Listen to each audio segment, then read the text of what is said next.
One of the most common problems faced by painters is material identification. For instance, what are these balls?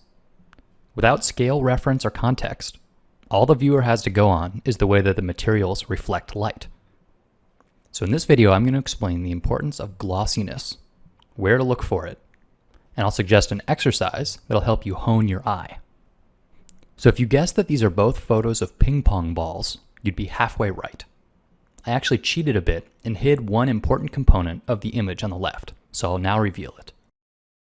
There I edited out the glossy highlight, and in doing so, made it look very similar to the actual ping pong ball on the right. So this glossy or specular highlight can help you identify the proper surface. Let's take a look at some construction materials. You could describe concrete, tile, and granite as all sort of rocky in texture.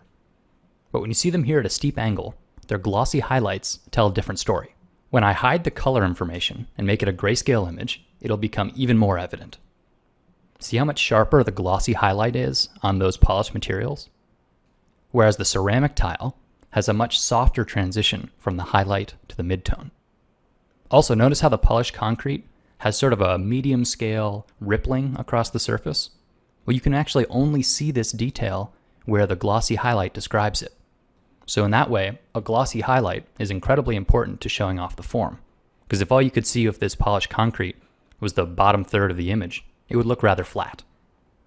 So let's take a quick look at the forces that are causing this variation. So the diagram I've drawn here is not drawn to scale. Where you see the light coming out of a light source, bouncing off the surface and into the viewer's eye, the surface is actually zoomed in 1,000%, like you're looking through a microscope. So what you see here with the polished material is that it's generally flat. It's got a little bit of surface variation, and so some of the light beams will scatter a little bit, but most of them will be cleanly reflected into your eye. So what you're seeing in the halo effect around the glossy highlight is this scattering. Now let's take a look at the tile and see how different that is. So again, when seen at a micro level, this material has a much rougher surface. So you can see the same light sources hitting, but then scattering much more. Because at a micro level, there are thousands of small planes, each reflecting the light at a slightly different direction. So the result is the smoother fall off of the highlight, creating the soft, diffused specularity.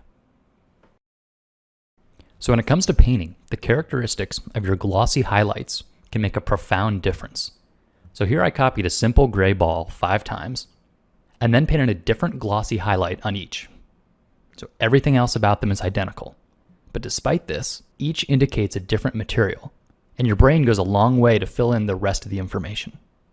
So when it comes to realistic surfaces, there's a lot more than simply painting glossy highlights, but it's a really great place to start. To practice this, try making your own sphere studies.